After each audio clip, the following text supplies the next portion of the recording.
사무엘상 14장 47절, 48절 제가 먼저 교독하도록 하겠습니다. 사울이 이스라엘 왕 위에 오른 후에 사방에 있는 모든 대적 곧 모압과 암몬 자손과 에돔과 소바의 왕들과 블레셋 사람들을 쳤는데 향하는 곳마다 이겼고 용감하게 아말렉 사람들을 치고 이스라엘을 그 약탈하는 자들의 손에서 건졌더라. 아멘. 예, 사울의 그 치적들, 업적들이라는 말씀의 제목으로 우리 하나님 말씀 우리 함께 나누도록 하겠습니다. 이 말씀이 이제 그 사울이 하락세를 이제 걷고 있는 장면으로 기록되어져 나와요. 그러니까 하나님이 사울을 버려요. 하나님이 사울을 버리는데 버리는 이유에 대해서 이야기하면서 이게 황당하게 이게 사울이 가는 곳마다 승리하는 것들을 그려내요. 그래서 이게 이걸 우리가 이제 문맥적으로 이제 한번 살펴보면서 이게 과연 무엇을 이야기하고 싶어 하는가를 이제 우리 한번 말씀 통해서 한번 보도록 하겠습니다. 사무엘상 13장으로 이렇게 가서 보면은요, 사울이 사무엘상 13장 1절입니다. 그러니까 오늘 본문을 이렇게 보면은요, 사무엘상 13장에서 13장 14장은 블레셋과의 전투를 그려놓았고요, 15장에서는 아말렉과의 전투에서 승리하는 것을 이제 그려놓았는데, 아말렉과의 전쟁에서 승리하고 그가 자기가 좋은 것, 자기 보기에 좋은 것을 남겨둬요. 신앙을 하지만 여전히 자기 중심이죠. 자기 중심적인 사람들이 있죠. 그리고 13장, 14장은 블레셋에서 승리하는데 이 성기를 완전히 잡을 수도 있었는데도 불구하고 그가 금식을 또 선포해요. 굉장히 신앙이 있는 것처럼 보입니다. 그런데 우리가 아는 것처럼요, 이 사이에 사울이 업적이 기록되어 있어요. 그럼 왜죠? 결과적으로 13장, 14장에서 그가 하나님을 자기 중심으로, 자기 중심으로, 그러니까 자기가 원하는 하나님이고 싶었던 거예요. 그리고 15장에서 결국은 그가 하나님이 완벽하게 그를 버리는 계기가 됩니다. 이 사이에 사울의 업적이 기록되어 있어요. 그러니 우리에게 무엇을 얘기하고 싶어 하는 게 있겠죠? 자, 1절 한번 가볼게요. 사무엘상 13장 1절 이제 분석 한번 해보도록 합시다. 사울이 왕이 될 때에 40세라. 그가 이스라엘을 다스린 지 2년에 이스라엘 사람 3,000명을 택하여 그 중에서 2,000명은 자기와 함께 믹마스와 베델산에 있게 하고 1,000명은 요나단과 함께 베냐민 기브아에 있게 하고 남은 백성은 각기 장막으로 보내니라. 예, 여기 말씀 보니까요, 사울이 이스라엘 왕인데 군사 3,000을 데리고 있는데 요나단에게 1,000을 떼주고 자기는 2,000을 갖고 있어요. 그런데요, 보세요.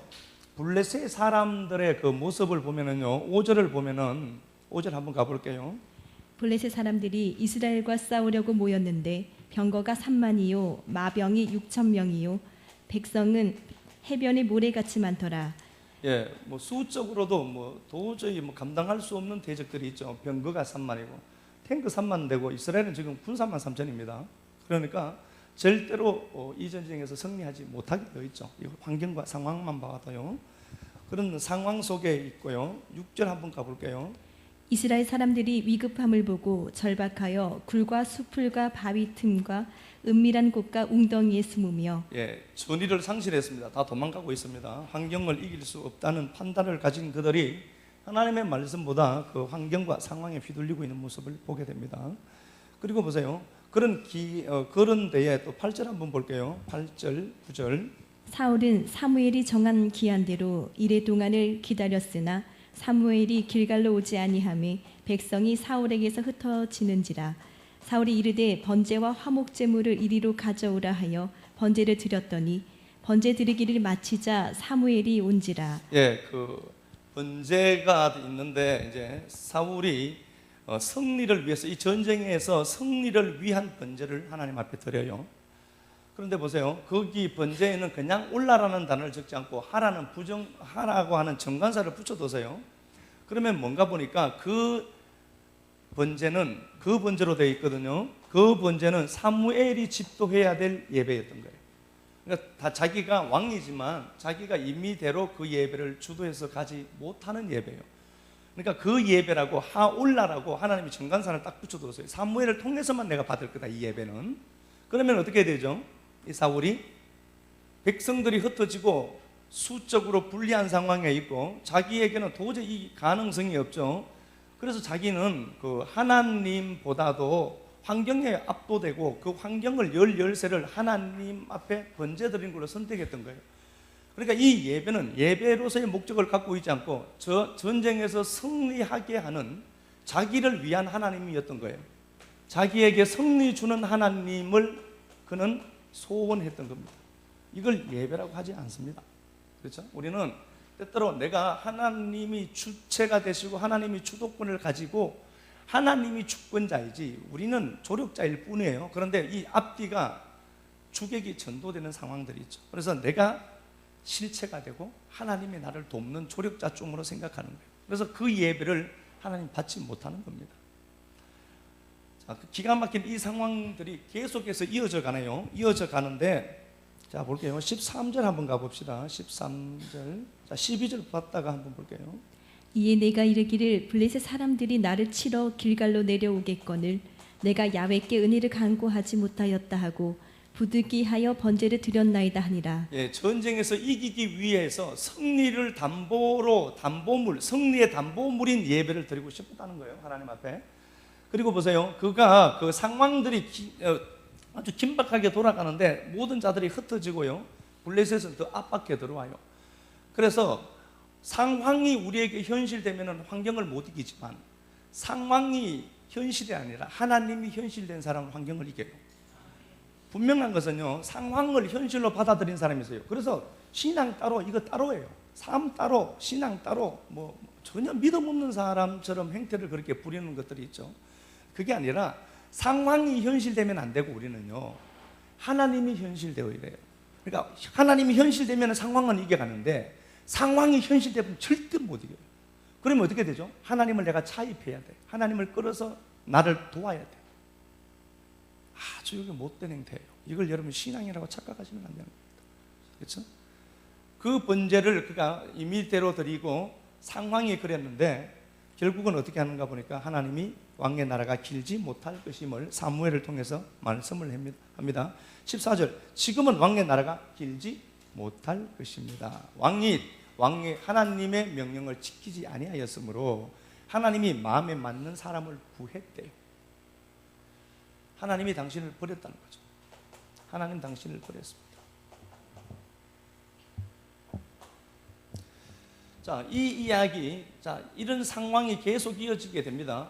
그럼에도 불구하고 하나님이 당신을 버렸다는 그 말에는 14절 말에는 사울이 엎드리지 않습니다. 이건 별로 개의치 않았던 거예요. 여러분, 하나님이 내게 역사하시고 하나님이 내게 관계하시고 하나님이 나와 함께 하시다가 나와 함께 하지 않아야 한 것들이 느껴질 때 여러분 이것보다 더 고통스러운 게 없어야 돼요. 그런데 이것 정도는 개의치 않는 거예요. 그러니까 사울이라고 하는 이 사람은 자기를 위해서는 하나님이 필요한데 그 하나님이 자기 안에 없었다는 것을 알 수가 있겠죠. 14장을 이렇게 이제 훌쩍 뛰어넘어서 보면은요, 사울에게 한 아들이 있는데 요나단이라고 하는 아들이 있습니다. 하나님이 주셨다는 단어죠. 요나단이 4절부터 한번 가볼게요. 요나단이 블레셋 사람들에게로 건너가려 하는 어귀 사이 이쪽에는 험한 바위가 있고 저쪽에도 험한 바위가 있는데 하나의 이름은 보세스요 하나의 이름은 세네라. 예, 요나단이 자기 병거던 자와 함께 블레셋 진영으로 올라가기를 작정합니다. 그래서 제가 방금 말씀드린 것처럼 여러분들에게는 상황이 현실되면 안 됩니다. 상황은 상황일 뿐이에요. 그 모든 주권은 하나님이 갖고 계시는 거잖아요. 그래서 상황이 현실되는 게 아니라 하나님이 현실된 삶, 이게 예수쟁이들이 사는 삶이에요. 그렇죠? 그 삶을 누군가는 봐요. 그래서 이 요나단이 보세스와 세네라고 하는 천리벽을 기어 올라가고 있는 모습들을 보게 됩니다.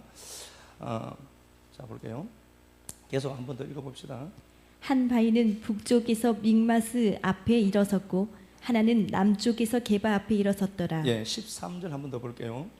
요나단이 손발로 기어 올라갔고 그 무기를 든 자도 따랐더라. 예, 기어 올라갈 정도로 보세스 세네라고 하는 게 뭐 날카롭다, 뾰족하다, 뭐 빛나다 이런 단어거든요. 그러니까 이 요나단이 기어 올라간 그곳은 어떤가 보니까 전리벽이라는 거예요, 그죠? 바위 온통 안반인 그 전리벽 같은 상황들을 그가 기어 올라가요. 그래서 우리가 아는 것은 믿음대로 살아간다는 게 참 어떨 때는 힘들 수 있겠구나. 예, 힘들어요. 그래서 우리는 그 대가를 내가 지불하면서 살아야 된다는 생각을 가져야 됩니다. 그럼 보세요. 내가 어떤 상황들을 만났을 때 내 주변에서 돈이 나가는 게 쉽지 않다니까요. 그러면 그거 어떻게 해요? 그 대가를 내가 지불해야 돼요. 내가 더 나은 것을 원한다면 그 정도 대가는 내가 치러야 된다는 생각을 가져야 되는 겁니다. 그래서 요나단은 이 답보된 상태에서 현실이 하나님이었기 때문에 그는 기어 올라가서 그곳에서 성기를 잡게 하는 귀한 역사를 그가 써내려가게 됩니다. 한번 가볼게요. 14절, 15절. 요나단과 그 무기를 든 자가 반나절같이 땅 안에서 처음으로 쳐 죽인 자가 20명 가량이라. 들에 있는 진영과 모든 백성들이 공포에 떨었고 부대와 노략군들도 떨었으며 땅도 진동하였으니 이는 큰 떨림이었더라. 예, 성기를 잡게 됩니다. 그러니까 요나단이 올라갔고 요나단에게 하나님이 강하게 기름 부으시고 역사합니다. 그래서 모든 자들이 안 되는데도 어떤 사람은 되는 사람이 있습니다. 모든 사람이 안 된다니까요. 근데 지금 보세요. 이스라엘이라는 상황 전체가 안 돼요. 저 환경에 휘둘리고 있잖아요. 그런데 되는 사람도 있다니까요. 예수쟁이는요, 그래야 돼요. 어떤 사람은 된다니까. 불경길이 그래도 그놈의 불경길은 당분 이래 지금까지 불경기예요. 그러니까 모든 자들이 안 되는데 나는 된다는 의식을 우리는 가져야 돼요. 하나님 나와 함께 계시니까. 네? 지금 우리가 삶의 지금 결과는 아니죠. 우린 지금 과정을 겪고 있고 9회 말 2아웃 2스트라이크 때 한 방 날리는 게 있다니까. 성기를 잡고 요나단이 현실이 하나님이었던 거예요. 그래서 여러분 우리는 꼭 이런 의식을 가져야 됩니다. 보여지는 것에 휘둘려 살지 말고 그 넘어 계신 하나님이 내 현실 되면 환경은 이게 가요. 힘들어도 눈물이 나도 가거든요. 요나단이 결국은 성기를 갖게 되고 이 현상을 사울이 보게 됩니다. 사울의 진영에서 이렇게 보게 되죠. 그래서 사울이 이 상황을 절대로 놓치지 않죠. 그래서 막 추격하기를 시작을 합니다. 그런데 느닷없이 보세요. 23절 한번 봅니다. 야훼께서 그날에 이스라엘을 구원하심으로 전쟁이 벳아웬을 지나니라. 예, 이스라엘을 구원했는데 구원의 주체가 누군가 보니까 하나님이라고 하네요. 하나님이었다로 얘기합니다. 그러니까 하나님이 그 싸움에 개입하기 시작을 하는 거예요. 시작을 하는데 보세요. 24절에 보니까 사울은 말도 안 되는 행동을 하게 됩니다. 24절 보면은 다른 게 없고요. 금식을 선포해요. 완전히 미쳤죠. 금식을 선포합니다. 아무것도 입에 대지 못하게 합니다. 그런데 보세요. 하나님이 계속해서 서가시는 사용하시는 단어들을 이렇게 보면은요. 24절 제가 읽어보겠습니다. 이날에 이스라엘 백성들이 피곤했다로 되어 있죠. 피곤했다. 28절을 봅니다. 그때 백성 중 한 사람이 말하되 당신의 부친이 백성에게 맹세해 엄히 말씀하기를 오늘 음식물을 먹는 사람은 저주받을지어다 했습니다. 그러므로 백성이 피곤했습니다. 31절 그날에 백성이 믹마스에부터 아얄론에 이르기까지 블레셋 사람들을 쳤으므로 그들이 심히 피곤하였더라 이렇게 했죠. 피곤이라는 단어를 하나님이 계속해서 갖다 붙여요. 이스라엘 백성들이 피곤했다는 단어를 계속해서 갖다 붙입니다. 그런데 사울은요 금식을 선포합니다. 종교라는 게 그래서 잘못하면은요 생명의 기능을 잃어버리면 그 종교는요 사람을 올가매고요 아주 협박 공부하기 좋다니까요. 신앙은요 종교심이 대단해 보이죠, 그죠? 이 사람이요 지금 하나님이 버리는 과정을 설명하는 거거든요. 쟤는 내가 버리는 애다. 버리는 과정을 설명하는데 이 사람은 어떻게 보면은 요 현상으로만 보면 대단해 보인다니까요. 전쟁하는데 금식을 왜 시킨지 모르겠어요. 금식이 그 금식이 아닌데 우리 교회 와서 설교 한 번 들었으면 그 금식 아닐 텐데 아래 걸로 안 먹는 게 금식이에요. 제대로 알고 금식이에요. 배굶은 사람 천지인데 그죠? 자 봐요. 그래서 그 31절부터 이렇게 한번 가볼게요. 그날의 백성이 믹마스에서부터 아알론에 이르기까지 블레셋 사람들을 쳤으므로 그들이 심히 피곤한지라. 백성이 이에 탈취한 물건에 달려가서 양과 소와 송아지들을 끌어다가 그것을 땅에서 잡아 피째 먹었더니 우리가 사울에게 전하 이르되 보소서 백성이 고기를 피째 먹어 야훼께 범죄하였나이다. 사울이 이르되 너희가 믿음 없이 행하였도다. 예, 사울이 참 믿음 없다라고 얘기하죠. 이스라엘 백성들이 지금 전쟁을 치르는 상황이기 때문에 그들은 심히 배가 고파요. 피곤하고요. 피곤한데 그들이 이제 먹을 것을 찾게 돼요. 그래서 이스라엘 백성들에게 피를 먹지 말라고 했는데 그 의미도 그들은 몰랐겠지만 피채 먹게 됩니다. 그래서 사울에게 그 소식이 전해지니까 사울이 야, 너희들 진짜 믿음 없네 이렇게 얘기를 하죠. 자기가 믿음 없는데. 그러면서 그가 이 얘기를 해요. 큰 돌을 내게 가져오라 라고 얘기하고 35절 사울이 야베를 위해 제단을 쌓았으니 이는 그가 야베를 위하여 처음 쌓은 단이었더라. 이스라엘 백성들이 배가 고프고 피곤하니까 그 전쟁을 치르기 위해서 피채 고기를 막 뜯어 먹습니다. 육회를 먹었던 거죠. 그러니까 사울이 하는 소리가 야 니들 진짜 믿음 없네 이러면서 먹을 걸 허락해줘요. 잡아서 먹고 그리고 그렇게 된 김에 어떻게 하죠? 하나님 앞에 제사를 드려요. 떡본 김에 제사 드리는 거예요. 제사가 목적이 아니라 어차피 스톱되어 있고 어차피 먹을 것이 있으니까 그걸로 하나님 앞에 제사 드렸다는 거예요. 그러니까 이미 제사 예배라고 하는 기능을 얘는 정확하게 몰랐던 거예요. 여러분 예배는요 하나님이 나를 섬기는 거예요. 우리가 하나님 앞에 예배 드린다는 개념도 맞지만요 더 중요한 건 뭐예요? 우리가 산상수훈 공부했죠. 하나님이 섬기는 거예요. 말씀이신 하나님이 이 시간에 말씀으로 나 지금 섬기는 게 예배라니까요. 내가 지금 섬김 받는 거예요. 내가 하나님을 섬긴다는 개념만 보면 안 되고요. 거기에 반응하는 것을 섬긴다라고 하잖아요. 지금 이 양반은 예배라고 하는 그것이 이미 잘못되어 있습니다. 자기를 위한 예배였던 거예요. 자기를 위한 금식이었고 자기를 위한 번제였고 자기 소원을 이루기 위한 하나님이었던 거예요. 이런 사가지는요 안 돼야 돼요. 이런 사가지는 절대로 안 돼야 돼요. 역사 속에서도 안 돼야 돼요. 진짜. 그 뭐 어떤 사람이 뭐 교회 못 오겠다고 아니 안 오면 쥐가 손해지 막 부산하고 빌 줄 아는가 보네. 제가 그런데 협박을 당할 것 같아 보입니다. 하나님이 우리를 예배 가운데 우리 섬기러 오신 거예요. 그 섬김을 내가 외면하는 거잖아요. 그러니까 우리가 하나님 앞에 제대로 예배자가 되어야 되는 이유를 정확하게 감지하고 알아야 돼요. 여러분 내가 하나님을 절대로 이용해 먹으려고 해서는 안 되는 겁니다. 하나님 그걸 아신다니까요. 하나님이 나를 보기에 흠모할 만한 존재인데 그 하나님 나를 흠모해서 막 이렇게 주는 게 돼야지. 전후가 바뀌면 안 된다니까. 떡분 김에 제사 드시고 이러면 안 돼요. 어차피 예배 시간에 가서 예배 드리자 그러면 안 된다니까요. 그 주문에 갖고 온 돈 아까우니까 그냥 갖고 하시면 돼요. 그러면 안 돼요. 하나님 앞에 윤지사님 오늘 넥타이 메고 온 게 하나님 앞에 잘 보이시고. 근데 이 목사는 안 맺는데 왜? 이 목사는 교회에 늘 있으니까 하나님을 자주 보니까 친하니까 안 맺었는데 이야 말하는 거 보면 참 재밌습니다. 15장 한번 가볼까요? 15장을 이렇게 보면은요 하나님이 사울에게 오다를 하나 또 주게 됩니다. 역시나 사울은 그걸 복으로 갖지 못해요. 참 그렇죠. 3절 한번 보겠습니다. 하나님에겐 아말렉이 원수였죠. 이거 뭐 설명하면 기니까 3절 한번 가봅시다. 지금 가서 아말렉을 쳐서 그들의 모든 소유를 남기지 말고 진멸하되 남녀와 소아와 젖 먹는 아이와 우양과 낙타와 나귀를 죽이라 하셨나이다 하니 사울이 백성을 소집하고 그들을 들라임에서 세어보니 보병이 20만 명이요 유다 사람이 1만 명이라. 됐습니다. 9절 한번 가볼게요. 아말렉과의 전투가 있죠.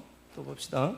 사울과 백성이 아각과 그의 양과 소의 가장 좋은 것 또는 기름진 것과 어린 양과 모든 좋은 것을 남기고 진멸하기를 즐겨 아니하고 가치 없고 하찮은 것은 진멸하니라. 예, 하나님이 분명히 전쟁에서 오다를 줘요. 모든 것을 다 진멸해라 그랬는데 사울 자기 보기에 좋은 것들이 있는데 그걸 남겼어요. 자기 보기에 좋은 거예요. 여전히 기준이 누구죠? 자기였던 거예요. 하나님을 믿지만 자기가 중심이에요. 그래서 내가 보니까 저놈이 늘 싫은 거야. 자기가 하나님이어서 그래요. 다른 것 없다니까요. 볼게요. 그러니까 이 사울은 하나님이 버릴 수밖에 없었던 이유를 이렇게 굉장히 많이 또 설명을 하고 있어요. 사울이 한번 봅니다. 15절 한번 볼게요. 사울이 12절 보면요, 사울이 갈멜에 이르러 자기를 위해 기념비를 세워요. 자기가 했다라고 착각하는 거예요.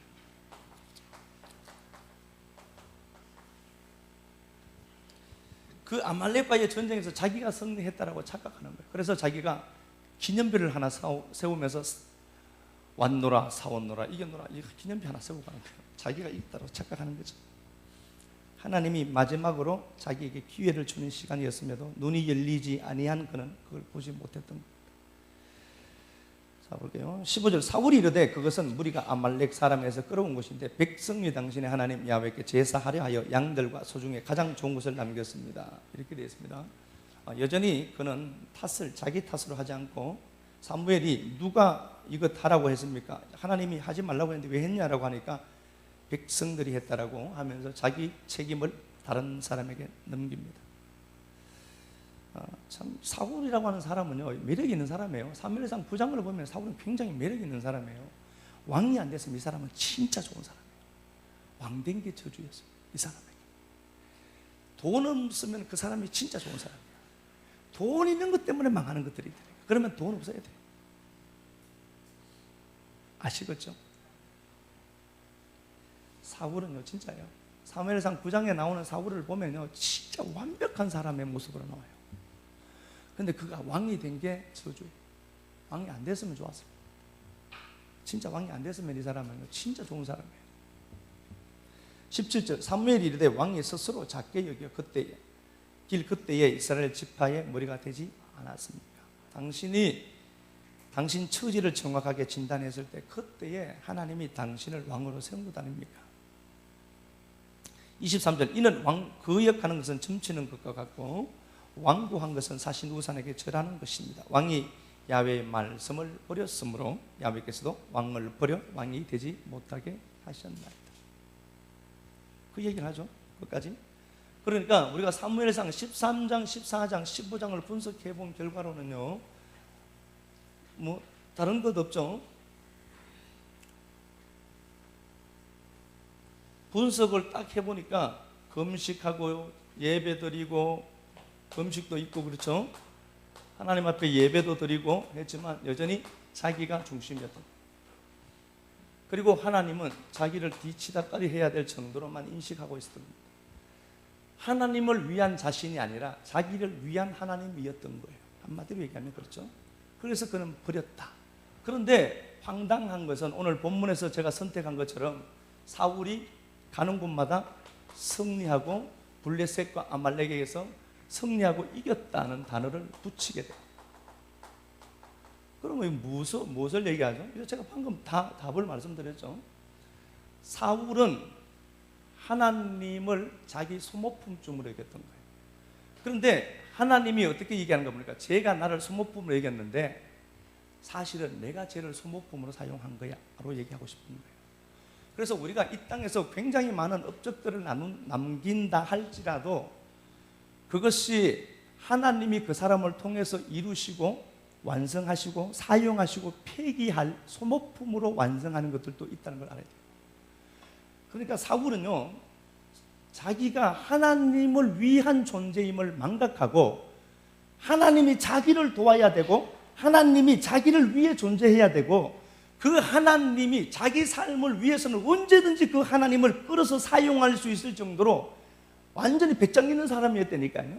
그런데 하나님이 그 사울에게 하나님은요, 소모품 같은 존재였던 거예요. 조력자였다니까요. 그러니까 하나님이 그 소리 하는 거예요. 내가 사울을 통해서 저 일을 했다. 그런데 쟤 통해서 저 일을 하고 쟤는 소모품처럼 버릴 거야.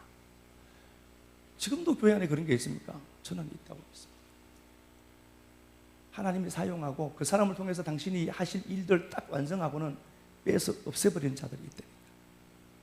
하나님을 위해 일하는 자가 되어야 되고요, 하나님의 경륜을 흘려내는 자가 되어야 되는데 그게 아니라 우리 원래 본래의 위치를 상실한 인생들이 하나님을 막 끌어서 하나님의 힘만을 필요로 하고 있다면 내가 그러고 있다면은, 그런 양태로 신앙을 하고 있다면은 하나님이 나를 지금 소모품처럼 보고 계시구나 알아야 돼요. 나를 보면서 하나님을 아는 거예요. 여러분 평생을 가면서 이 말씀이 생각났으면 좋겠어요. 내가 하나님을 자꾸 끌어서 사용하고 하나님이 가진 힘만을 필요로 한다라고 생각하면은 하나님 역시도 나를 소모품처럼 보는 거예요. 그래서 하나님이 나 통해서 그 일 이루시고 나는 언제든지 그분이 폐기 처분할 수 있는 자예요. 성경에는요 이런 이야기들이 굉장히 또 많잖아요. 실제로 한 그 예를 들어보면요, 빌라도라는 사람이 있습니다. 이 빌라도라는 사람은요 예수를 그렇게 살리고 싶어 했었어요. 마태복음 27장에서도 나오고 28장에서도 나오잖아요. 이 빌라도는 예수가 죄가 없는 걸 알아요. 죄가 없음을 그가 안다니까요. 그래서 그는 살리려고 몸부림을 쳤었어요. 그리고 그 아내 마누라가 꿈을 꾸는데 절대로 저 사람에게 해를 가해서는 안 된다라고 하나님이 직접 계시까지 해주셨던 사람이에요. 그렇게 놓고 보면은 이 빌라도는 억울할 수가 있죠. 제가 말씀드렸습니다. 이 빌라도는 완벽한 마귀의 표현으로 쓰임 받은 거예요. 요한복음 19장에서는요, 이 빌라도가 예수를 놓으려고 했는데 백성들이 이렇게 얘기해요. 당신은 그 당시에 로마 황제가 가이사고요, 이 빌라도는 총독입니다. 예수가 왕이다라고 했거든요. 네가 왕이냐? 그래, 내가 왕이다. 예수님이 그렇게 얘기하셨네요. 요한복음 18장 36절에. 그런데 보세요. 그 빌라도가 그 예수를 그렇게 살리려고 했는데 백성들이 막 들고 일어나기 시작을 해요. 당신이 저 예수를 죽이지 않으면 저 예수가 왕이다라고 했는데 당신은 진짜 왕 가이사가 있는데 가이사를 반역하는 겁니다 라고 얘기했던 거예요. 당신 봐, 빌라도가 예수를 풀어주려고 했는데 그걸 왜 포기하는가 보니까요, 자기에게 주어진 총독이라는 자리를 지키고 싶었던 거예요. 그래서 예수를 내어주는 거예요. 예수가 자기 인생에 소모품처럼 여겨졌기 때문에 가능한 거예요. 예수가 절대자라고 하면은요, 자기 목이 날아가도 그렇게 하지 말아야 되죠.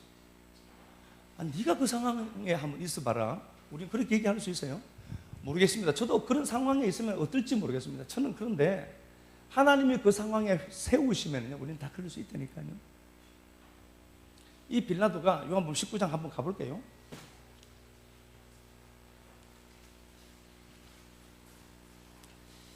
요한복음 19장 14절부터 한번 가보도록 합시다. 이날은 유월절의 준비일이요 때는 제6시라. 빌라도가 유대인들에게 이르되 보라 너희 왕이로다. 예수 보고 하는 소리죠. 또 그들이 소리 지르되 없이 하소서 없이 하소서, 그를 십자가에 못 박게 하소서. 빌라도가 이르되 내가 너희 왕을 십자가에 못 박으랴. 대제사장들이 대답하되 가이사 외에는 우리에게 왕이 없나이다 하니 12절 한번 봅시다. 또 이러함으로 빌라도가 예수를 놓으려고 힘썼으나 유대인들이 소리질러 이르되 이 사람을 놓으면 가이사의 충신이 아니니이다. 무릇 자기를 왕이라 하는 자는 가이사를 반역하는 것이니이다. 백성들이 놓아주지 말라라고 얘기하면서 당신이 만약에 그를 놓아주면 당신은 가이사에게 반역하는 겁니다 라고 얘기하니까 자기 총독 자리를 지키고 싶었던 거예요. 그래서 그걸 못 내려놓습니다. 여러분 이 말씀을요, 내게 한번 딱 붙여보세요. 이 말씀을 거울 앞에, 거울이 딱 이 말씀이 거울이라고 하고 그 말씀 앞에 딱 한번 세워보세요. 내가 붙들어야 될 가치가 있는 거예요. 무엇인지 모르겠어요. 다 제각기 다를 수 있어요. 근데 그 가치를 내가 포기를 못하는 거예요. 예수 때문에. 그래서 내가 그 가치를 포기하지 않기 위해서 예수를 버릴 수 있다니까요. 예수가 그러면 뭐예요? 내게는 소모품이었죠. 그러니까 이 빌라도가 자기가 사람을 죽일 수 있는 권한까지 있단 말이에요. 그래서 이 빌라도가 그 얘기를 한다니까요. 당신 그러면 하나님 앞에 당신은 가이사에게 반역하는 거다라고 하니까 자기 총독 자리 지키고 싶었던 거예요. 그래서 어떻게 하죠? 예수가 객체가 되어 있었거든요. 그걸 내줄 수 있는 거예요. 11절 한번 봅시다. 예수께서 대답하시되 위에서 주지 아니하셨더라면 나를 해할 권한이 없었으리니 그러므로 나를 내게 넘겨준 자의 죄는 더 크다 하시니라. 네가 나를 아무리 놓아주려고 해도 안 된다. 빌라도는 이미 예수를 소모품처럼 여겼던 겁니다. 그래서 그가 자기 총독 자리를 지키기 위해서 그걸 내줄 수 있어요. 내줬는데 하나님 입장에서는 어떡하죠? 네가 내준 게 아니라 내가 허락했기 때문에 가능한 거다. 다시 말하면 뭐예요? 너는 내게 소모품처럼 쓰이고 있었던 거야. 무슨 소리예요? 무서운 소리라니까. 내가 하나님의 일을 굉장히 많이 한 것도 중요하지만요, 그 일을 많이 했지만 사울의 업적으로 하나님이 폄하해 버릴 수도 있다는 걸 아셔야 됩니다. 그리고 절대로 우리는 삶의 주체가 내가 아니라는 사실을 분명히 알아야 됩니다. 그래서 그 주인이 있는 자리로 날마다 회귀해 가는 그런 삶을 우리가 경주하고 살아야 돼요. 내가 하나님을 이용해 먹으려고 하고 하나님이 내 인생에 도와줘야 될 어떤 존재로만 자꾸 인식된다면 하나님 역시도 그렇다는 걸 아셔야 돼요. 그래서 그걸 딱 알면서 아, 이러면 안 되네, 하나님이 나 그렇게 생각할 수 있겠네, 소모품으로 빨리 빼가는 거죠. 그죠? 빨리 돌아오는 거예요. 또 한 사람 있죠. 빌라도와 가룟 유다. 가룟 유다 이 양반 나쁜 사람 아닙니다. 이 사람 독립군이었습니다. 이 독립군이란 이 가룟 유다는 생각이 하나밖에 없어요. 오직 조국의 독립입니다. 안창호라니까 이 사람이요. 나쁜 사람이 아니에요. 조국의 독립이었던 거예요. 로마의 압제에서 이스라엘이 그 유다가 회복되고 독립되는 게 목적이었던 겁니다. 이 사람 굉장히 좋은 사람이죠. 이 사람이. 그래서 이 사람이 예수가 그 독립을 이루는데 필요했던 존재였던 겁니다. 로마의 압제를 받고 있는 이스라엘이 노임받기를 그토록 원했던 거예요. 그래서 보니까 예수 보니까 귀신 쫓고 병 고치고 막 이런 기적의 역사가 나타나거든. 이야, 저 정도 기적과 역사면 저 양반은 분명히 하겠다는 생각을 자기가 한 거예요. 이미 포인트가 달랐죠. 신앙의 포인트가 다른 거예요. 그렇게 가룟 유다가 따라다니다가 보니까 예수가 잡히네, 이상하게. 예수가 아무리 생각해도 그놈이 아닌 것 같아. 자기가 원하는 예수가 있거든. 내가 원하는 예수, 내 뜻을 위해서 필요한 예수가 있다니까. 그게 관철이 안 되니까 저거 아무것도 아니네. 그래서 은 30에 팔아버려요. 가룟 유다에게 예수는 은 30에 가치밖에 안 내던 노예 한 사람의 몸종 한 사람의 값이에요. 예수가 그렇게 보인 거예요. 여러분, 우리에게는 예수가 보배잖아요.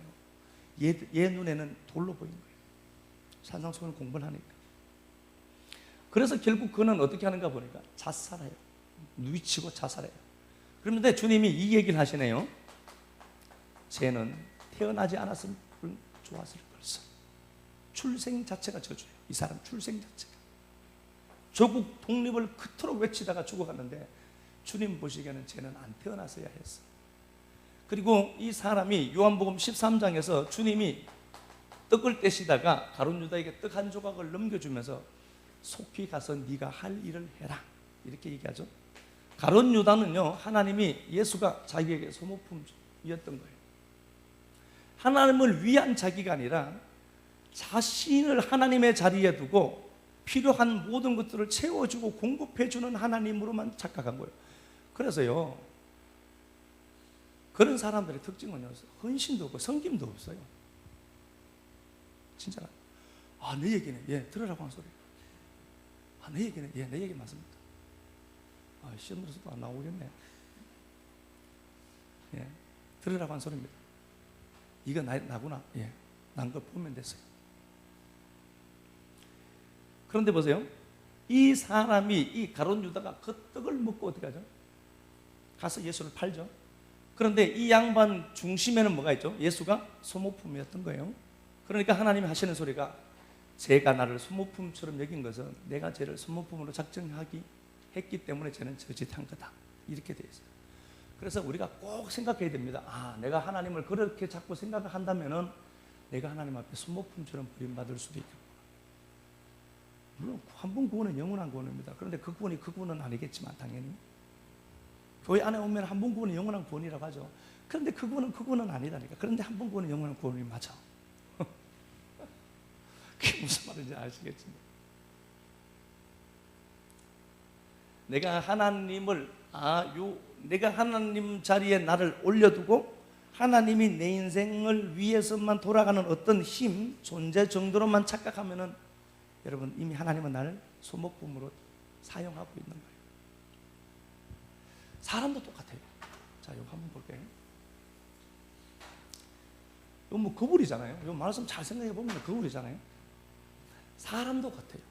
인생 참 이 살아가면서 참 이 복잡한 구조 속에 살죠. 이권 다툼이 있고요. 자기 이익 때문에 언제든지 등을 돌릴 수 있고, 원수여도 이권이 생기면은 화해할 수 있는 세상이 지금 역사 속 시간들이잖아요. 보세요. 우리가 사람들에게 이용당할 수 있나요? 네, 이용당할 수 있습니다. 사람들에게 우리가 이용당할 수도 있고요. 사람들이 자기가 나보다 더 강한 힘을 가진 자들이 나를 막 대할 수도 있습니다. 힘이 있거든요. 그래서 여러분, 힘 자랑하는 사람들 이거 진짜 조심해야 됩니다. 내가 갖고 있는 힘이 있다라고, 남자라고, 뭐 돈이 있다라고 여러분 절대로 그러시면 안 돼요. 망하기를 작정한 겁니다, 진짜. 이걸 갖고 막 사람을 괴롭히는 사람들이 있어요. 한번 볼게요. 창세기 이제 37장을 보면 찾지는 말고 그냥 스토리로 한번 깨볼게요. 요셉이 있습니다. 요셉이 버림받고 그가 보디발 집으로 흘러가요. 보디발의 아내 줄라이카가 날마다 동침하기를 원합니다. 자기 뜻을 이루려고 해요. 그러다가 자기 뜻이 관철 안 되자 이 요셉을 버리려고 했던 겁니다. 소모품이었던 거예요. 요셉은 줄라이카에게는, 그 요셉은 자기보다 힘이 없는 존재였었고요. 이 줄라이카가 보기에 그 요셉은 언제든지 버릴 수 있는 사람이었습니다. 자기 욕정을 채우기 위한 하나의 도구일 뿐이었던 거예요. 그래서 이 줄라이카는요, 요셉을 언제든지 버릴 수 있는 사람이에요. 소모품으로 보였던 거예요. 그래서 그가 결국은 버림받고 41장에 감옥에 들어가요. 아시죠?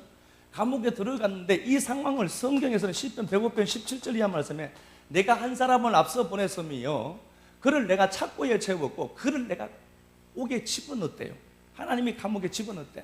그곳에서 그를 옥에서 해방시켜서 그 나라의 주권자로 삼았느니라, 이렇게 됐습니다. 그러면 보세요. 역사 속에 있으면서 요셉은 얼마나 많이 당하는 모습으로 나와요. 예수 믿는다는 것 때문에. 그런데 이 줄라이카가 요셉 대하기를 소모품처럼 대하는 거예요. 자기가 힘이 있거든요. 권력이 있고 돈이 있고 명예가 있거든요. 지위가 있고. 이것 갖고 요셉을 막대했다니까요. 그런데 요셉 입장에서 보면 당하죠. 그죠? 당한 그게 뭐예요? 하나님이 이 모든 상황 속에서 줄라이카를 소모품처럼 사용했던 거예요. 요 눈만 열리면 그렇게 억울할 것도 없다니까. 줄라이카는 자기가 그런 것처럼 보이지만 줄라이카는 하나님의 소모품이었던 거예요. 요셉을 감옥으로 보내야 될 소모품이었던 거예요. 그 감옥 속에서 요셉이 울 수도 있겠지, 힘들어서. 여러분들의 삶이 울 수도 있다니까요. 그런데 분명히 알아야 됩니다. 내게 고통 주고 힘 주는 것들 있죠. 자기 힘으로 막 나 누리려고 하는 것들 있죠.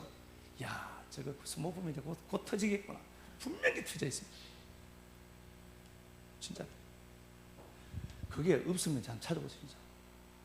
제가 진짜 뭐 금식해서라도 하나님 앞에 뭐, 그러니까 나보다 힘이 많은 사람이 나를 억울하게 다룰 수도 있고요, 내게 말이 안 되는 상황으로 끌어갈 수도 있습니다. 분명히 알아야 될 것은 그놈이 나를 소모품 취급하는 것은 하나님이 그놈을 소모품처럼 내 인생에 사용하고 있다는 걸 아셔야 돼요. 아, 저거 곤망하겠구나. 저거 100% 앞에 가보면 다 잡아져 있습니다.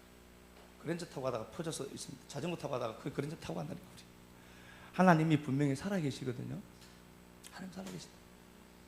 저것들이 나를 소모품 취급할 때 이제 오늘 이 말씀이 전해지는 이유는요, 보세요. 하나님이 성경이라는 이 텍스트를 우리에게 주시면서 제가 이 설교 준비를 하면서 그냥 막 하지는 않을 것 아니에요. 적어도. 그죠? 저도 이 말씀을 생각할 것 아닙니까? 저도 머리가 있는데, 머리가 나쁘지만 말씀을 하나님 어떤 말씀을 했으면 좋겠습니까? 뭐 주일 제가 마치면은 저녁에 그 제목을 잡는 때가 많거든요. 이제 다 가시고 나서 서재에 앉아서 다음에는 무슨 말씀을 할까요? 이렇게 고민을 하죠.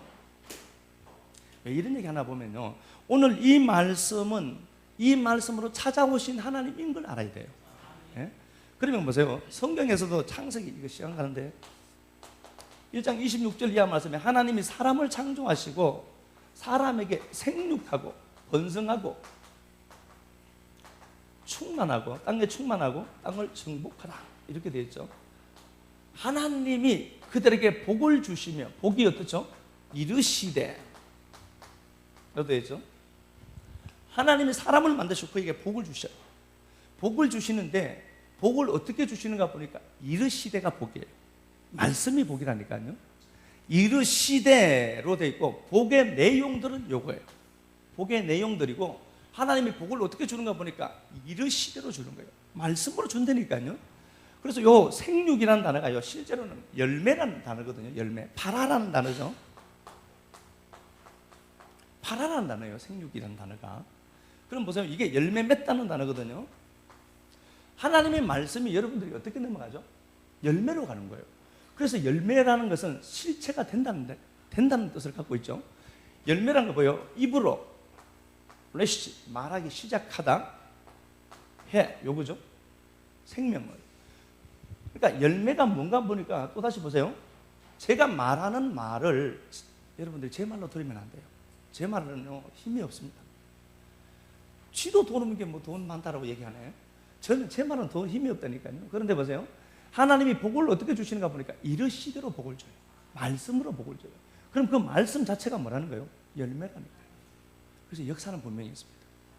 열매인데 이 열매가 말하기 시작하다는 단어잖아요. 이 말이 열매라니까요. 그래서 열매를 여러분들이 딱 먹는 거예요. 그냥 열매를 먹으면 실체가 생기잖아요. 실체를 딱 먹으면 그 안에 뭐가 있어요? 또 씨가 또 있네. 그 씨를 여러분들이 가졌다가 또 누구에게 얘기하면 그게 또 뭐가 되죠? 열매가 되는 거잖아요. 그래서 역사 속에서 그런 모습들이 계속해서 나오는 거예요. 그게 그렇게 좀 해야 되잖아요. 예수 믿는데 매일 그러면 어떡해요? 이 말씀을 통해서 우리가 보면서 아 그렇구나. 요셉이 힘이 없어서 이리저리 굴러다니고 이리저리 사람에게 이용당하고 그렇게 사는데 그렇게 그 요셉을 그 구덩이로 넣었던 사람들이 하나님에게는 소모품이었구나.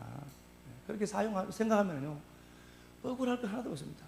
내게 그렇게 태클 거는 그거 망하기로 작정하는 거예요. 아이고 저 곧 나잡아지겠구나. 저거 진짜 기가 막히게 나잡아진다. 구경할 때 되면 재밌다니까. 그 집에 불 났을 때 보면은 아이고 꼴 좋다. 그러면 안 되겠지만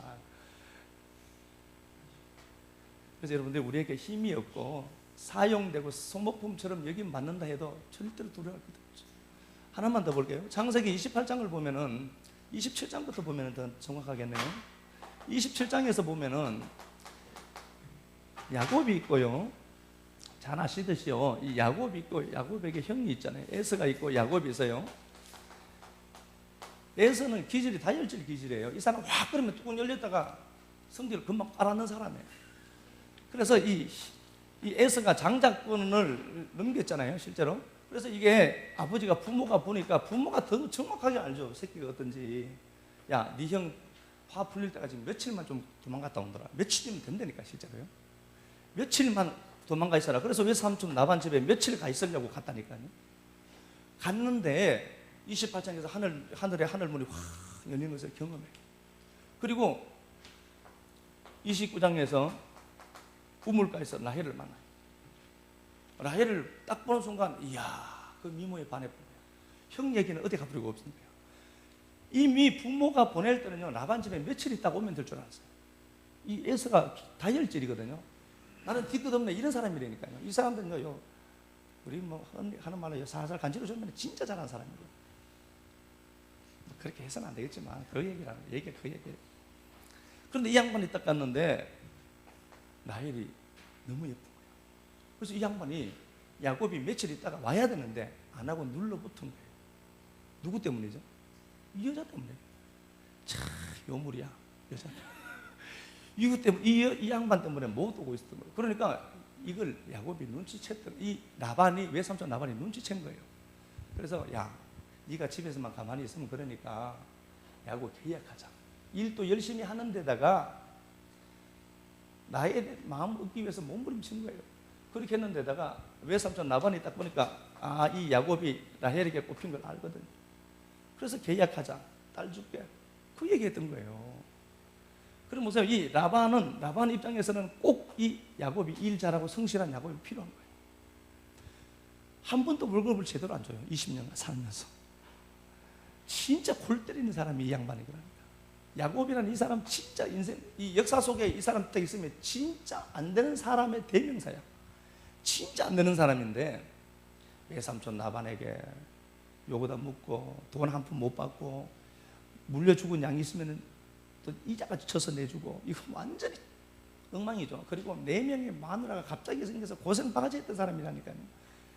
여자 하나도 그런데 4명이 그러니까 얼마나 힘들었겠어요. 이 양반이 기가 막힌 삶을 살았다니까요. 그런데 놓고 보세요. 이 라반이 힘이 있고 라반이 주도권을 갖고 야곱을 사용하잖아요. 소모품처럼 꼭 필요했거든요. 그런데 아시는 것처럼 하나님 입장에서 보면 이 라반은 꼭 필요해요. 집에 오면 안 돼. 와버리면 12아들 못 만들거든요. 이스라엘이라는 나라를 만드는 12이 필요해. 하나님이 이미 라헬, 레아 이 여인들을 통하여서 하나님이 이스라엘의 근간을 만들 12명이 필요했던 거예요. 그렇게 놓고 보면요, 내가 억울한 일을 당하는 것도 있잖아요. 실제로 그놈이 나보다 더 힘이 있거든. 그래서 나는 소모품 취급할 때가 있다니까. 여러분 그럴 때는 꼭 그렇게 해야 돼요. 저게 나를 소모품 취급하는 거 보니까 하나님 저거 곧 소모품처럼 없애 할 때가 오겠구나. 싹 웃으면서 기분 나쁜 웃음 한번 딱 주고 오는 거예요. 아이고 곧 망했다. 이거 사고면 돼요. 하나님이 진짜 살아계시거든.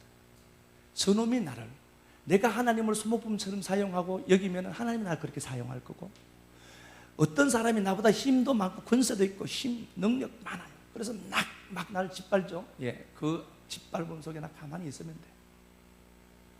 하나님이 그놈을 통해서 내게 하실 일이 있고 그거 끝낸 다음에 그거 없어지거든. 이사야 10장 보고 완성할게요.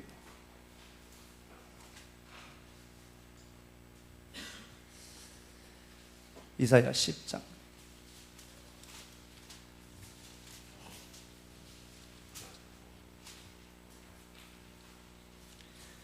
제가 군데군데 읽어보겠습니다. 아수르가 있습니다. 이사야 10장을 쓸 당시에 아수르가 강대국이었습니다. 미국이었죠. 오늘날 아수르 사람은 화 있을진저 그는 내 진노의 막대기고 내 손의 몽둥이다. 아수르가 힘이 있습니다. 이 아수르가 힘이 있는데 대국이죠. 이 힘으로 유다를 짓밟았던 거예요. 그런데 이 아수르는 하나님 손에 있는 막대기래. 하나님께 어떤 존재죠? 소모품이에요. 근데 얘는 힘이 있거든요. 그 힘으로 24절 한번 봅니다. 그러므로 주 만군의 야훼께서 이르시되 시온에 거주하는 백성들아, 아수르가 애굽이 한 것처럼 막대기로 너를 때리고 몽둥이 들어 너 칠지라도 두려워하지 마. 아, 이게 소망되지 않습니까? 쟤들이 갖고 있는 힘이 있잖아. 너 억울하게 하고 너 힘들게 하지. 두려워하지 마. 왜 그렇죠? 하나님 손에 있는 얘들은 쓰고 버릴 소모품이거든. 15절 도끼가 어찌 찍는 자에게 스스로 자랑하겠고 톱이 어찌 켜는 자에게 스스로 큰 체하겠느냐. 이는 막대기가 자기를 든 자를 움직이려 하며 자기가 하나님인 줄 아는 거예요. 하나님이 사용하는 소모품일 뿐인데 자기가 하나님인 줄 착각하는 거예요. 힘이 있거든요. 그걸로 막 고통스럽게 한다는 거예요. 그렇죠? 그러니까 하나님이 그 얘기를 하는 거예요. 야, 쟤가 지 위치를 제대로 모르네. 23절 한번 봅니다. 이미 작정된 파멸을 만군의 야훼께서 온 세계 중에 끝까지 행하시리로다. 작정된 거예요. 그래서 여러분, 나보다 더 힘센 누군가가 자기가 갖고 있는 힘 그거 갖고 막 짓누르죠. 그냥 이래 웃으면 돼. 그거 곧 나 잡아줄 거예요. 하나님 보시기엔 그는 소모품이거든. 내가 소모품처럼 취급받을 수도 있죠. 그냥 견디면 돼. 조금만 하면 더 버텨보시라고. 조금만 참아보시라고. 나를 그렇게 힘들게 했던 그게 결국은 나 잡아져 있는 거 볼 겁니다. 하나님 살아계시니까 이 말씀이 위로가 됐으면 좋겠습니다. 세상에 조롱거리가 될 때도 있었고 내가 소모품 취급 당할 때도 많았습니다. 근데 오늘 말씀 통해서 보니까 나를 그렇게 사용하고 나를 억누르고 나를 고통스럽게 하는 그들이 소모품이었음을 봅니다. 오히려 내가 하나님을 어떻게 여기고 있는가, 하나님을 내 인생을 위한 조력자 쭈음으로 여기고 있지 않는가 돌아보게 하셔서 감사합니다. 하나님이 주권자이시고 주도적이시고 하나님이 주인이심을 알고 있음에도 불구하고 내 성공을 위한 하나님이 필요했고 내 건강을 위한, 내 물질을 위한 하나님이 필요했고 그 하나님을 초종하고 싶어 했던 인생들이었습니다. 그런 모습들이 보일 때마다 이제 우리가 꼭 기억해야 될 이 말씀이 생각의 재료되게 하셔서 감사합니다.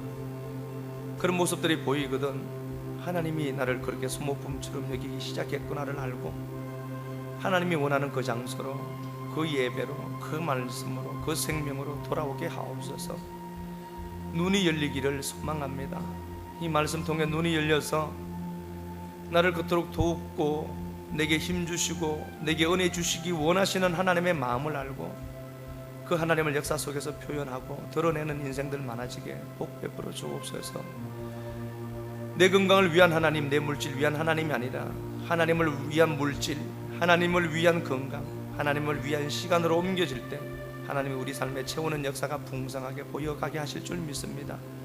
하나님을 이용했던 인생들을 긍휼히 여겨주시고 하나님 인격적인 하나님을 어떤 힘적인 존재로만 인식했던 것들 용서하셔서 하나님 앞에 내 거리가 어떤지 꼭 확인하게만 하옵소서. 오늘도 주님 앞에 빈손 들지 않고 물질로 또 섬김으로 시간으로 그럼에도 불구하고 그 시간 쪽에서 교회를 위해서 애쓰는 식구들이 있습니다. 하나님 꼭 은총 베풀어 주셔서 하나님이 나를 그렇게 보고 계시구나 알고 하나님 날 일꾼으로 보고 계시구나를 알고 사람들이 나를 어떻게 보든지 중요한 것이 아니라 하나님이 보시는 그 시각으로 내 행동이 옮겨지게 하시고 확인되게 하옵소서. 축복하고 살아계신 그리스도 예수님 이름으로 감사하며 축복 기도합니다. 아멘.